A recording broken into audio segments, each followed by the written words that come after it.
Como foi a minha conversão? Eu era uma pessoa normal, né? Como todo mundo que se diz normal. Comecei a minha vida religiosa, eu fui iniciado e me batizei na Igreja Católica.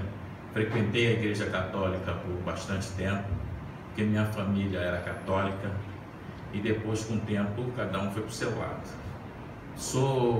Pertenço a uma família de 8 irmãos, no qual tem uma que foi criada com a gente, que é minha prima, e nenhum deles se converteu, só eu e recentemente essa prima que é casada. E eu tive várias influências, né? Católica, kardecista, minha mãe era, e meu pai ele era tendencioso a espírita, porque quando eu era pequeno eu cheguei a não frequentar, eu cheguei a ir a centros, né? Centros espíritas. Minha mãe era aquele centro de mesa que você fazia oração, e isso tudo queira te influencia. E durante quando eu estava numa missa, e até eu completar a maioridade, depois de 18, 19 anos, e aí que eu comecei a achar, falei, vou sair desse negócio de igreja católica. Por quê? Eu chegava lá, me dava um papel, e entreis em sua casa, e sua alma será salva. Eu senti que a coisa era muito, sei lá, não havia algo que me acalmasse. E aí, como a minha família gosta de um pagode, e aí, quer dizer, os filhos são sempre influenciados, eu passei a gostar. E aí eu fui crescendo, trabalhando, consegui amigos, e a gente sempre tem amigos de infância, né? E nós começamos a falar, poxa, isso já até antes, né? Eu ter 18 anos, eu comecei a entrar num clube, num bloco chamado Cacique de Ramos, não sei se você já conhece. E eu comecei a sair do Cacique de Ramos, quer dizer, eu e mais uns 20, olha só. E a gente saía do Cacique de Ramos, mas era uma coisa que você se divertia muito, vamos ser sinceros, era prazeroso, era. Eu gostava, você arrumava namorada, você brincava, e só tinha um problema, que você tinha que sair preparado para brigar. Por quê? Tinha um outro bloco que quando enfrentava a gente, como se diz na gíria, o pau comia. Era um bloco chamado Bafo da Onça. E é uma coisa que você estava lá brincando, aí tá, você brincava, cantava, e o Cacique de Ramos, na época, era um bloco muito grande, ele enchia a avenida, ia muita gente ver, e era um negócio bacana. E o nosso irmão William já foi aí, né, diretor de bateria não, ele falou que ele gostava, mas bateria não é pecado, é um som de Deus. E aquela bateria, aquilo, ele te empolga de uma tal maneira que você fica ali naquele momento possuído de uma falsa alegria. E quando tinha, aí acabava o bloco, aí vinha o outro, quando um olhava para o outro, ué, o que está olhando para mim? O que é isso? E como meu pai dizia, empurrão acaba em briga, né? Começa com empurrão, aí era todo mundo brigando, aquele grupo. E quando encontrava um grupo, só que eu nunca fui preso, porque eu corria bem na época, né? E quem era preso do grupo, o que acontecia? Só saía na quinta-feira, ficava preso, não saía não, irmão. Então, eu diria que eu e mais 3 eram muito, porque nós corríamos bem, então para me pegar tinha que correr bastante. E quando vinha a polícia, e naquele tempo a violência, né? Você brigava e ninguém sacava a arma, você tinha, como diz o outro, fazer na mão, brigar na mão e depois estava tudo bem. E depois eu entrei em escola de samba, fui primeiro para a antiga Estácio de Sá, depois vim para a Mangueira, mas você tinha uma alegria. O que eu quero dizer é que isso tudo era bom, né? Eram momentos felizes, frequentava o pagode ali no Cacique de Ramos, que ainda existe, né? E você ia jogadores, né? Esses jogadores, Zico, todo mundo ia visitar e você se sentia, né, tal, mas era uma felicidade que depois que você se divertia, você ia para casa, você sentia que algo estava faltando. Quer dizer, era uma felicidade que você dizia, poxa, tem algo está me tocando. E aí era uma época que eu estava fazendo vestibular, não tinha feito vestibular, eu estudei num colégio, Instituto Guanabara, no Vigário Geral. Grandes bandidos da época foram meus amigos, estudavam lá também. E o que acontece? E foi uma época que eu falei, bem, também não estou gostando da escola, porque foi na época que o professor chamou meu pai e falou assim, olha, seu filho não quer nada, ele vai ser reprovado esse ano, porque a gente soube que ele está matando a aula para andar de trem. A gente ia de trem até Central, voltava, e aí meu pai falou, e aí como é que está a nota dele? Ó, todas vermelhas. Aí meu pai falou, e agora? O que é que eu faço com esse garoto? Olha só, vou te botar, você vai tirar a carteira do motorista. Eu vi que você não vai dar para nada. Ó, desculpe, tá? Não tem nada com o motorista. Ele falou, pelo menos alguma coisa você vai ter que aprender. Aí eu tirei carteira, eu tenho até hoje a carteira dele, porque ele quis que, se não der, se qualquer coisa, você sabe dirigir, vai fazer alguma coisa. E aí o professor falou, pô, tem um jeito, eu não boto ele, não sei se ele existe, era um curso soeiro, lá em Cascadura. Aí meu pai foi e me botou lá. E eu fiquei lá uns 6 meses. E é interessante porque o soeiro, não sei se existe ainda, ele chegou e falou assim, olha só, não tem ninguém burro. Você não é burro. Eu falei, sua mãe não é burro, você é negligente. Vamos fazer o seguinte, vamos começar. Ele começou toda aquela parte de equação, segundo grau, e ele chegava, toma, saindo para casa, que 200 exercícios, você vai fazer, vai me trazer. E aquilo acabou, eu tomei gosto. E tanto isso é para você ver que realmente não tem ninguém burro. Quando você insiste, tem foco, a coisa acontece. E aí eu me tornei um aluno, não vou dizer o melhor da turma, mas cheguei perto. E aí foi quando eu olhei e falei, não, vou fazer um curso técnico. Desisti e fui fazer um curso técnico. Fui fazer um curso técnico e nessa época eu era meio rebelde, né? E aí eu fiz um curso técnico e sempre no samba, sempre no samba. Eu, na época, passei para a Petrobras, analista. Aí eu fiquei todo contente, falei, e agora eu vou gastar muito dinheiro. Falei, é o seguinte, agora é que eu vou me divertir mesmo. Eu nunca tive carro, agora eu vou ter. E começou, naquela época, eu me lembro que eu comprei um Besorrão, Fuscão, né? E achei que era o tal, e a gente saía e comecei a andar em pega, meu irmão, olha só, pega, né? Cavalinho de pau, fazia, e aí... comprávamos aquele Maverick, a gente se reunia, Maverick V8, não sei se a gente conhece ainda esse carro, e a gente ia fazer pega, olha só, arriscado morrer, arriscado capotar, então tudo isso, e o samba junto, que depois dali tinha o pagode, né?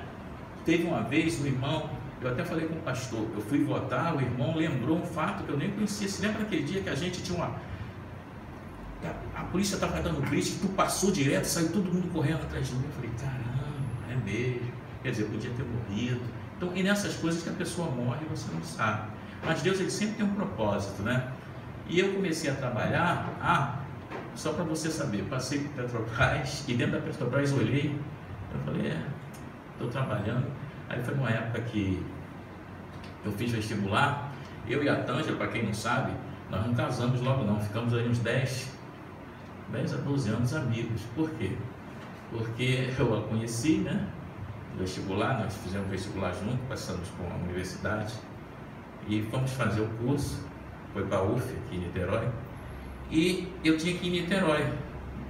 Aí fiquei aquela de Niterói trabalhando, só tinha que ir para a universidade, eu tinha que ficar o dia todo. Infelizmente hoje está bem melhor. E aí eu decidi pedir demissão da Petrobras, porque eu era analista, nível médio, pedi demissão e fui fazer a minha faculdade, fiz. Não sei se eu fiz certo ou errado, mas fiz.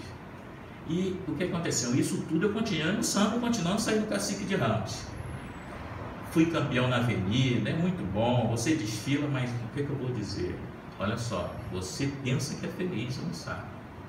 E quando eu ia daqui para... Olha como começou a minha conversão, vou chegar lá. Quando eu ia daqui até Niterói, eu comecei a ouvir na antiga Rádio Relógio, que dizia assim, você sabia? Aí explicava umas coisinhas, não sei se alguém se lembra. Aí eles explicavam a cultura inútil e depois entrava a palavra. Aí eu escutei Bispo Roberto Macalister. E ele falava mais sério, ele pregava 10 minutos no rádio, e eu ficava escutando. Falei, caramba, isso é legal. Aí comecei a gostar e fiquei acompanhando o Bispo Roberto Macalister aí em casa, porque ele repetia de manhã a palavra, à tarde ele dava a palavra, eu ia para a faculdade, voltava, era vagabundo, não trabalhava não. Aí o que acontece? E ficava escutando, eu falei, poxa, eu vou entrar numa igreja. Aí procurei uma igreja, não gostei. A primeira vez que eu cheguei, a mulher me pegou, começou a falar em língua, xarabatraca, xarabetre, pra cá atrás, pra cá atrás. Eu falei, caramba, que é isso? Onde é que eu estou? Me chocou. Não estou dizendo que eu sou contra a falar língua. Se está na Bíblia, eu concordo. Não vou discutir isso aqui. Aí eu falei, caramba, foi impacto para mim. Aí procurei uma outra igreja e fui, até que a Tângela chegou, olha, você não quer dar uma passada lá na Igreja Batista Central da Pessoa? Eu fui, assisti o culto, era o falecido pastor, meu nome dele? José de Souza Erdi, já falecido. E eu fiquei lá, ganhei uma Bíblia de presente, e ali eu fiquei um bom tempo, né?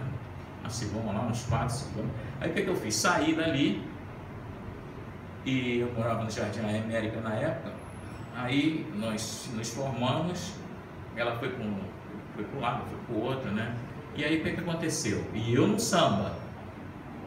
Aí eu falei, vou procurar uma igreja. Aí eu comecei a escutar uma outra pessoa, Pedro, né? Pastor Pedro, né? E eu fiquei escutando, até liguei para ela aí. Eu encontrei um pastor muito bom. Esse pastor era da Nova Vida. Também ouvindo Macalester, entrou esse pastor. E eu fiquei olhando a palavra, olhando a Bíblia, orava. E foi aí que eu me convenci. Eu falei, ó, essa vida não é para mim. Eu tenho que sair. E uma coisa que me facilitou muito foi que antes de eu entrar na igreja, eu já sabia muita coisa, porque eu lia, né? E aí eu comecei a entender carnaval. O que é carnaval? Carnaval é uma festa da carne. O nome já diz. Se você procurar na Bíblia, você não vai ouvir nada com respeito a carnaval. Eles vão dizer assim, ó, não tem nada. Aqui a Bíblia não fala nada para o carnaval. Mas fala. Carnaval é uma festa da carne. Se você for procurar carnaval na Bíblia, você não vai achar nada. Mas se você for procurar carne, você vai achar muita coisa. E aí eu vi que esta festa, ela é tão, eu diria assim, ingrata e mentirosa. Você pensa que tem felicidade, que é feliz, mas quando você vai ver, você está destruindo a tua vida. E eu vou te dizer por quê. Vou chegar no batismo. Aí eu entrei tomando aqui, não dá tempo. Aí eu entrei numa igreja. Aí foi quando eu comecei a conhecer a Tângela e tudo mais. E ela conseguiu me conquistar. Entendeu? Começamos a namorar e tudo mais. Casamos, né? Casamos e fomos morar em Vista Alegre. De Vista Alegre, o que aconteceu? Eu acompanhava. Aí eu entrei nessa igreja, né? Até Nova Vida. Fiquei acompanhando lá. Depois entrei numa igreja batista de lá também. Eu ficava olhando, até que tentando me encontrar. E até por questões de trabalho, eu saí de Vista Alegre e vim morar aqui para Vila Isabel. E aí, aonde é que eu entro? Eu fui procurar uma igreja, uma pena que eu encontrei essa igreja, né? Eu encontrei aquela. Entrei. E quem está pregando lá? O mesmo pastor que eu via na rádio. Falei, caramba, é muita coincidência, né? Aí fiquei e me batizei. Para quem não sabe a igreja ou está querendo saber quem é que essa igreja daqui, ó, Igreja Cristã de Nova Vida, ali no Cine Alice, né? Rua Barão do Bom Retiro. E eu me batizei ali. E aí comecei a seguir. E entrei, fui batizado, aquilo que nós já conhecemos. Mas aí fiquei com outra, eu já tinha uma crise fora da igreja. Tipo que eu não me sentia satisfeito. Eu achava que não me fazia feliz. E depois que entrou, ó, foi tudo ok. Quer dizer, a tua vida mudou. Você passou a ser uma nova criatura e você não pecou mais. Não foi assim. Eu estou falando da minha experiência, tá? Não foi assim. Porque eu fui colocado até numa parte de visitas, né? Que naquela época nós visitávamos nas ruas, nós batíamos, você quer uma oração, E aí eu tinha uma crise de alguma coisa também estava faltando dentro da igreja. E foi quando eu comecei a buscar até carne e vi o seguinte, que eu deixei tudo aquilo.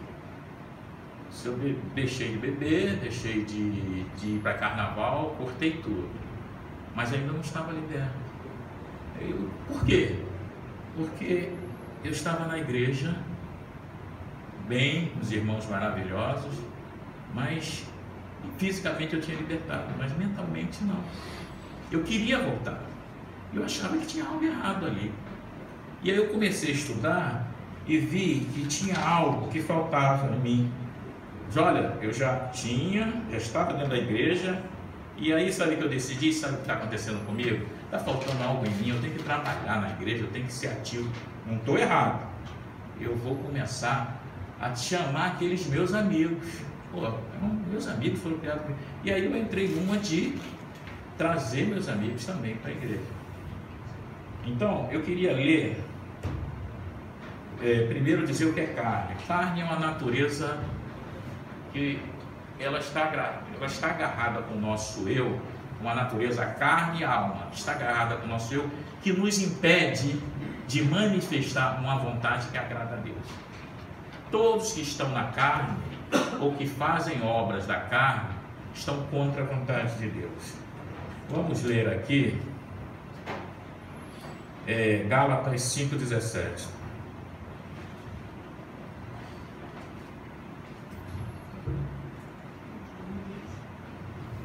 Gálatas 5,17. Porque a carne luta contra o espírito e o espírito contra a carne, e estes se opõem um ao outro, para que não façais o que quereis. Agora aí mesmo em Gálatas, lê o 19, por favor. Ora, as obras da carne são manifestas, as quais são a prostituição, a impureza, a lascívia. Eu tenho uma tradução que diz aqui, ó, as obras da carne são, não sei se alguém tem a Bíblia assim, imoralidade sexual, impureza e libertinagem. Então, eu descobri na igreja que eu preciso lutar contra essa carne que está em mim, que eu preciso lutar a cada dia. E por quê? Porque na verdade, o que Deus quer de você? Que você vença essa luta. Eu estava na igreja, né? Lendo a Bíblia, fazendo o que deveria fazer, participando da ceia, batizado, mas não estava em paz comigo mesmo. Por quê? Porque muitas das minhas vontades, dos meus desejos, ainda era daquele lugar que eu saí. Então não estava libertado não. Porque o povo, a primeira geração do Egito, quando Moisés tirou do Egito e veio o Egito, a tipologia do batismo passaram pelo Mar Vermelho, uma tipologia do batismo, e entraram aonde? No deserto. Porque existia uma promessa de Canaã, a terra que emana leite e mel. E esse Canaã não é para viver lá aqui não. Você vai viver um Canaã no céu, mas é para você viver aqui essa terra. Mas só tem que antes, você tem que ser provado. A tua fé tem que ser provada. Quando você entra naquela porta e se batiza, a coisa não acabou. Bem-vindo à luta. Quando você está lá fora, a guerra é você com você mesmo, se está feliz ou não. Mas quando você chega aqui, a guerra é contra a tua carne. E o que é a carne? É a manifestação. Dentro da minha carne tem Satanás e a manifestação do meu pecado. E eu tenho que lutar aqui dentro. Ah, eu me batizei, está tudo bem. Então, eu vou só te dizer, o batismo é o primeiro passo. E você tem uma luta contra você mesmo. E aí, você tem que estar preparado para vencer. Porque se você não estiver preparado para vencer, mesmo dentro da igreja, você vai perder. E eu estava perdendo essa luta. De um ponto tal que eu comecei a querer evangelizar meus amigos. E foi uma besteira que eu fiz, porque em vez de eu influenciá-los, eu era influenciado. Aí ficava numa luta existencial dentro da minha igreja. Poxa, pastor, eu acho que não está dando certo. O pastor, não, olha só, você tem que fazer assim. Eu acho que a tua abordagem está errada. Mas não era abordagem. Era que a carne falava muito mais alto do que o meu espírito. E aí, conversando outra vez com ele, ele falou, só tem uma solução para você. E essa solução vai ser radical. Que a palavra de Deus é radical. Porque, e eu acabei, mesmo como crente, visitando o Cacique de Ramos. Eu era batizado. E estava lá, ó. E daqui a pouco você olhava para o osso, estava lá. Porque eu estava lá, eu estava gostando. Entendeu? E aí, quando eu dava por mim, estava lá, eu lá, copo de cerveja. Era crente. Eu falei, não, isso me... Sabe? Era um choque que eu tinha comigo mesmo. Quer dizer, eu estava dentro da igreja. Lá, eu me sentia um falso, usando uma máscara. E aí eu falei, eu me abri com o pastor. Eu falei, pastor, eu vou sair da igreja. Aí ele, o que você quer? Eu falei, eu vou virar um desigrejado. E hoje existe, para quem não sabe, existe desigrejado. A pessoa brigou com a igreja, brigou com fulano, e ele sai e vai ser igreja dentro da casa dele. E aí o que eu vi? Olha só. Eu aprendi, fiquei uns 6 meses assim, acompanhava pela internet. E depois eu vi que não fazia parte. Você... E olha, eu passei por muitas igrejas para descobrir uma coisa: não existe igreja perfeita. Se você quer sair dessa igreja porque achou que tem pessoas que você não vai com a cara, ou tem pessoas que não te dão bom dia, cuidado, a outra igreja vai acontecer a mesma coisa. Porque nós estamos aqui para ser um corpo.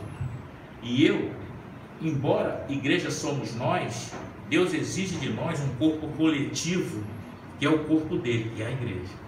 E só nesse corpo a vida de Deus vai poder fluir. Porque se você estiver fora desse corpo, se você estiver segundo a tua vontade, aquilo que você acha, aquilo que você pensa, você vai estar fora desse corpo. E sabe o que vai acontecer? Você vai causar dano para a tua vida. Ok? Só para ilustrar o que eu estou falando, vamos abrir as Bíblias em Lucas 9, 23.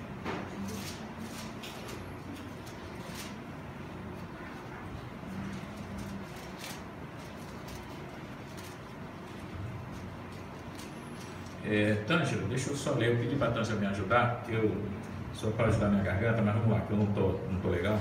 Então vamos lá, olha só, 23, essa eu quero ler, eu faço questão. Amém? Dizia assim, ó, dizia a todos, olha só, Jesus, ele dizia a todos: se alguém quer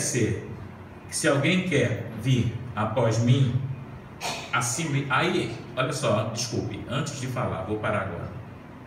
O grande problema que eu descobri que era a carne. E eu descobri uma coisa muito interessante dentro da igreja, que a carne não tem nenhuma comunhão com Deus. Tudo que eu faço, seja a obra que for, se eu estiver na carne, eu não tenho nenhuma comunhão com Deus. A coisa é tão crítica que quando Deus chamou Abraão para o acompanhar, ele exigiu o quê? O que é que ele exigiu? Uma aliança, não foi? Todo mundo conhece a história. E os homens teriam que pegar, cortar a pele do prepúcio do pênis e se sacrificar. Esse sacrifício era uma tipologia de que você hoje tem que mortificar a tua carne. Aí você diz: opa, ainda bom que isso parou, porque com o sacrifício de um novo sacerdote, que é Jesus Cristo, sabe o que acontece? Você pode pensar: parou, eu não preciso fazer isso. Mas agora existe um outro sacrifício que eu vou dizer para você. E como é que eu mato essa minha carne? Infelizmente isso não é muito falado em igrejas, é uma pena. É através da cruz. Só a cruz tem o poder de matar a tua carne. Cruz é lugar de morte, lugar de sacrifício. E se nós não fizermos esse sacrifício, sabe o que vai acontecer com as nossas vidas? Podemos estar na igreja. É aqui que nós impedimos qualquer brecha do diabo em nossas vidas. Porque olha só, toda derrota que nós passamos, eu passei por várias, toda angústia, toda indecisão, toda falta de fé tem a ver com a nossa carne. Vamos lá. Dizia a todos, olha, seus discípulos, ele dizia a todos, alguém entrava para assistir lá, ele pregando, ele dizia: vem cá, ô Júnior, você quer ser meu discípulo? Miriam, você quer ser minha discípula? Alexandre, você quer ser? Ele dizia a todos: se alguém vir após mim, a si mesmo se negue, dia a dia, tome a sua cruz e siga-me. Por que eu tenho que levar a cruz? Porque a carne não morre, ela se mortifica. Quando ela levantar, você tem que matar ela de novo. Pois quem quiser salvar sua vida, perdê-la-á. Quem perder a vida por minha causa, esse a salvará. Que isso? Eu não entendi nada. Está falando de duas vidas? Vamos ler de novo? Porque quem quiser salvar a sua vida, perdê-la-á. Quem perder a vida por minha causa, esse a salvará. Ele está falando de duas vidas. Uma é a vida dele, que só tem essa vida quem tem o filho. Quem não tem o filho não tem essa vida. Está numa luta constante. E aí ele fala o seguinte, olha só, eu vou tentar explicar esse versículo, tá? Como eu entendi nas igrejas e como eu entendi na Bíblia. Você tem uma vida, essa carne é uma vida que você tem dentro de você, mas Deus quer que você mortifique essa vida ela tem que mortificar tem que morrer como Jesus fez, porque olha só, muitos de nós pensamos que Deus é complacente com nossos pecados. Às vezes a gente pensa, né? Você está enganado. A única justiça para o pecado é a morte. Por isso que Ele manda você segurar essa cruz aqui todos os dias. Todos os dias. Todos os dias. E aí Ele diz, você tem uma vida, mas no momento que você entra por essa porta, se batiza e crê no Jesus Cristo que morreu na cruz e deu seu sangue para que você fosse justificado. E o que é justificado? Sem culpa. Você não pagou nada, Ele deu de graça. Você zerou tua culpa. Teus pecados foram embora. Mas a partir de agora em diante, Ele te pede. Você naquele momento, mas eu fui justificado porque eu tenho que carregar a cruz. Não, você foi qualificado. Naquele momento, no momento que você aceitou a Ele, você foi qualificado para poder segui-lo. Quer ver? Um médico estuda medicina. Ele, para se qualificar, ele estuda em 5, 6 anos. Ok. Ele se qualificou. Nesse momento que ele se qualifica, quem é que pode operar? Qualquer um? Não. Só um médico, porque ele está qualificado. Mesmo qualificado, ele tem que operar? Não, ele faz uma residência, ele fica vendo alguém operando até ele pegar a experiência. Então, na cruz você foi qualificado. Por quê? Você se batizou e aceitou Ele. O que está lá fora não aceitou Ele, então não pode segui-lo. Aquele pessoal do samba que eu participava, podia seguir Jesus? Não podia. Muitos até zombavam quando eu entrei. Então ele está dizendo, pois quem quiser salvar a sua vida, quer dizer, quem quiser salvar a sua carne, porque a carne é boa, ela é gostosa. Os prazeres que eu tinha lá, não vou dizer que eram ruins não, porque se o pecado fosse ruim, ninguém era pecador. Então diz, pois quem quiser salvar a sua vida, perderá. Quem perder a vida por minha causa, esse a salvará. Que aproveita o homem ganhar o mundo inteiro, se vier a perder-se ou causar dano à sua vida? Vamos explicar esse versículo. Olha só, que adianta o homem ganhar o mundo inteiro e vier a perder sua vida e causar dano à sua vida? Sabe o que quer dizer isso? Lógico, você está errado. Alguém podia levantar, eu não concordo com nada disso. Aí eu ia dizer por quê? Eu conheço muita gente que não é crente, não acredita em Deus, é ateu, e hoje já foi o 7º homem mais rico do Brasil. Ah é? Você conhece? E eu conheço outros. Ou você acha, Washington, que os 20 homens mais ricos do Brasil são evangélicos? Ou você acha que eles leram a Bíblia ou acreditaram nisso que você está falando? Mas eu vou te dizer uma coisa. Alguém pode vencer com uma fé que não seja em Jesus Cristo?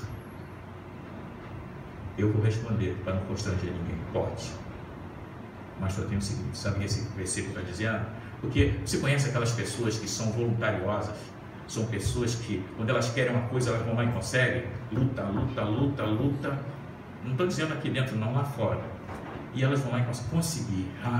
O pastor pregou aqui, alma, estou cheio de riqueza. Agora, Deus disse no dia, né? Louco, hoje eu vou te tirar para aqui.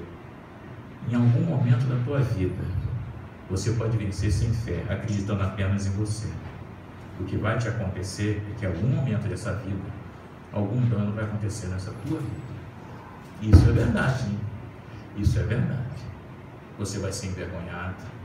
Quem sabe se você já não foi uma pessoa tão rica, hoje você está preso no Bangu 1. Quem sabe se você, quando tinha suas necessidades, você fazia num vaso de ouro.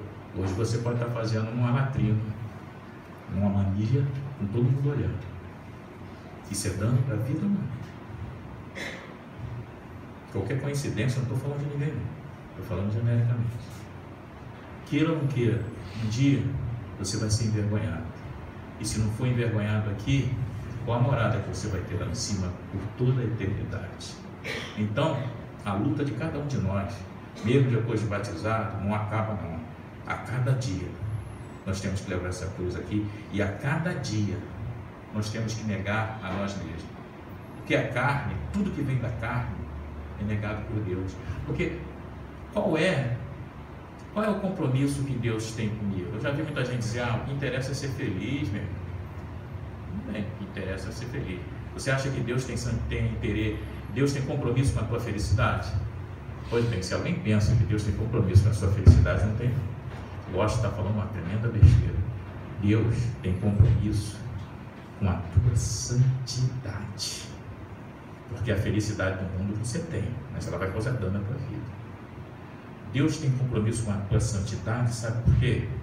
Porque o subproduto da felicidade, da prosperidade e até da cura está dentro da santidade. Seja santo como eu sou santo. Quando Deus olha para você, Ele não quer ver o Alexandre, Ele não quer ver a Miriam, Ele não quer ver outros aqui, Ele não quer ver o Marcelo, Ele não quer ver ninguém. Ele olha para o Júnior, olha para a Miriam, olha para o Alexandre, Ele quer ver o filho dele. E eu, dentro da igreja, eu estava sentindo que Deus olhava para mim e Ele não via o filho dele, Ele viu o Washington,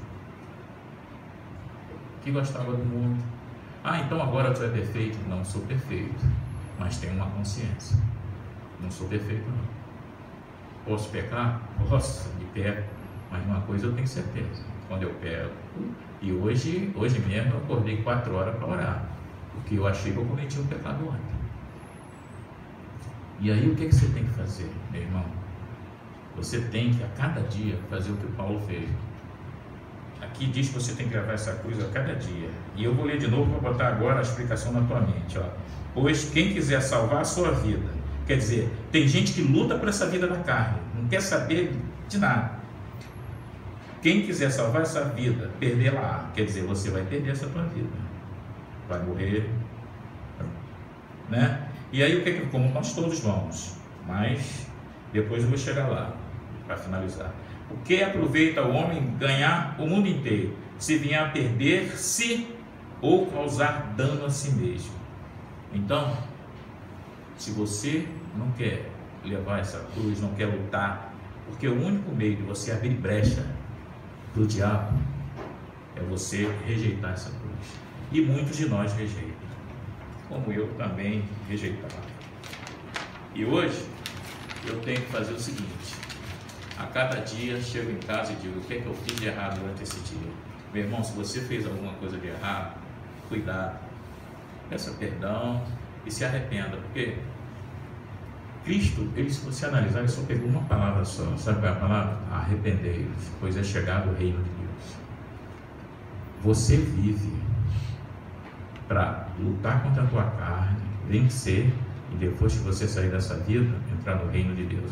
Mas nós estamos salvos, porque eu ouvi dizer aí que uma vez salvo, salvo para frente. E a pessoa que diz isso não está errada não. Uma vez salvo, salvo para sempre. Agora, você viu o nosso pastor falar aqui. Agora, como vai ser a sua morada lá em cima? Eu não sei, porque lá tem várias moradas. Uma vez salvo, salvo para sempre. Mas eu não vou lá agora, por causa do horário.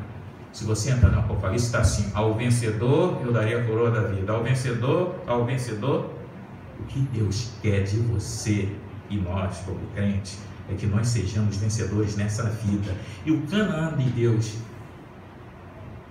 aquele lugar que você tem leite e mel a toda hora, você só vai ter isso quando você vencer, quando você estiver em vitória. Isso é santidade, meu irmão. Eu preciso demais levar essa cruz, porque essa cruz vai exigir de mim o quê? Primeira coisa, justiça. O que é a justiça? Andar dentro do que essa palavra diz. Segunda coisa, por que eu tenho que fazer isso tudo? Eu não estou entendendo por quê. Você não está entendendo por quê? Porque nessa Bíblia tem mais de 8 mil promessas, e essas 8 mil promessas são para cada um de nós. E muitos morrem sem receber nem 2, nem 3. Porque toda a promessa de Deus é condicional. Vou repetir, todas as promessas de Deus é condicional. Eu faço, eu levo. Eu não faço, eu vou ganhar presente em outro reino, não no dele. Tá? E aí, o que acontece? Na nossa vida, quando o carnaval, só para falar uma coisa que eu não falei, eu sabia que eu tinha esquecido de alguma coisa. O que acontece no início, na sexta-feira de carnaval? O prefeito entrega a chave a quem? Ao rei Momo, né? Vocês sabem quem é Momo? Na mitologia grega, Momo era um deus da discórdia, era um deus da fofoca, era um deus que ele fazia críticas maldosas. E como todo deus, olha só, isso aí não tem nada com a Bíblia, é mitologia grega, tá? É mitologia grega. Aí sabe o que acontece? Ele ia para o Olimpo. O porque era o lugar dos deuses naquela época. Ele era tão desagregador, ele arrumava tanta confusão entre os deuses, que os deuses se reuniram e expulsaram. Momo foi expulso do Olimpo. Nem para morar com os deuses ele serviu. E o nosso prefeito entrega a chave da cidade na mão dele. Para terminar, mas lógico, eu não vou passar, eu me tranco dentro de casa, eu não saio nem no carnaval. Aí eu vou te dizer o seguinte: imagina você trancado na tua casa e teu filho liga a televisão. Aí ele grita: mãe, vem que o desfile começou. Aí eu te pergunto, você vai dizer: ali eu não vai acontecer nada com você, você não está metido em briga. Mas o fato de você sair ileso na quinta-feira de cinzas não quer dizer que nada aconteceu com você. Pois todo mundo que está no carnaval, quando volta morto. Ou morto fisicamente, ou morto espiritualmente. Pode não ter acontecido nada com você, mas sabe o que vai acontecer? O diabo, de alguma maneira, plantou alguma coisa na tua mente sobre aquele carnaval, sobre o que você viu, que um dia, na tua vida, vai se manifestar. Pode ser daqui a 1 ano, daqui a 2 anos, porque nós somos altamente influenciáveis. Eu vou ler aqui vou acabar que o tempo já está no fim. Queria falar mais coisas, mas é muito pouco tempo, né? Eu fiz aqui meio... Quando rejeitamos o tratamento da cruz na nossa vida, estamos dando brecha para que Satanás alcance vantagem sobre nós. E o carnaval é uma dessas brechas. Mas isso não quer dizer nada, porque carnaval é todo dia nesse país. Toda sexta-feira tem pagode. Se bobear, tem de segunda até o final. Mas olha só, é muito importante até isso nós evitarmos. Por quê? O interesse de Deus nessa igreja aqui, em qualquer outra, é que nós sejamos um corpo, para que Ele seja um cabeça. E para que sejamos um corpo, temos que ter a vida de Deus. E por que eu tenho que ter essa vida de Deus e matar minha carne? Porque senão o poder de Deus não vai fluir na tua casa, no teu lar, nos teus filhos e em você. Você vai ficar entregue à sua própria sorte. Eu preciso desse poder. Por quê? Quer ver um negócio? Agora eu vou pegar mais 5 minutos, me perdoe. Olha só, a igreja. Cristo formou uma igreja com 12 discípulos. Rapidinho, escuta essa. Cristo não formou a igreja, Ele não escolheu os discípulos? Fulano me segue, ciclano me segue. Já era uma igreja. Igreja não é isso aqui não. Deus não mandou você construir templo não. Nós só estamos aqui num templo porque é confortável. Mas eu posso ter uma igreja na minha casa. Então o que acontece? Alguém se lembra e ele fluía o reino estava nele e o poder estava nele, Jesus Cristo. Aí eu te pergunto, era normal Jesus Cristo curar os seus discípulos? Você via aqui na Bíblia, coincidência, ele curando os discípulos? Não, você não via, porque o poder e o reino que estava nele era transferido para os discípulos. Agora quem é que ele curava? Quem estava fora. Quem saía atrás dele: Senhor, Senhor, o que é que tu quer? Eu sou cego, esteja curado. Senhor, Senhor, o que é? Senhor, olha só, meu filho, ele te joga no fogo, está curado. A igreja curava os ímpios. E hoje, o que está acontecendo? A igreja precisa de milagre, a igreja precisa de cura. Estou mentindo? Estou mentindo? Hoje nós temos uma igreja que precisa de milagre, precisa de cura. Isso, milagre na igreja tinha que ser uma coisa normal. A coisa tinha que fluir normalmente dentro da igreja. Porque uma igreja não é constituída de povo, a igreja é constituída de discípulos. Que é isso, Oxe? Mas o que entra aí é o povão. Claro, entra como povo, mas tem que sair daqui como discípulo. E só os discípulos é que curavam. Aqui, depois de Jesus Cristo, só os discípulos curavam. Eu não vejo nenhum ímpio curando aqui. Alguém vê? Então me mostra. E por quê? Porque eles tinham o poder de Deus, eles tinham a vida de Deus. E quem tem a vida de Deus tem o poder de Deus. Aqueles que eles curavam, eles só recebiam o poder de Deus. Recebiam a vida dele? Não. Ele curou 10 leprosos. Senhor, Senhor, nem gostou. está curado, vai lá no sacerdote e olha que você ficou curado. Isto é, eles receberam o poder de Deus, aqueles 10. Quem foi que recebeu a vida de Deus? Só um que voltou. Só ele recebeu a vida de Deus. Sabe por quê? Porque ele matou a carne. Porque o desejo daqueles homens era ir para suas famílias. Estavam 3 anos, 4 anos com aquela doença incurável. No momento que eles foram curados, se esqueceram de Deus e foram ver suas famílias. E só um disse: não, eu vou agradecer aquele que me curou, eu não vou ver minha família não. Pode estar 3 anos sem ver, eu vou ver a Cristo. Foi lá, foi agradecer. Só um quis a vida. 9 só ficaram com o poder. Amém? Desculpe isso.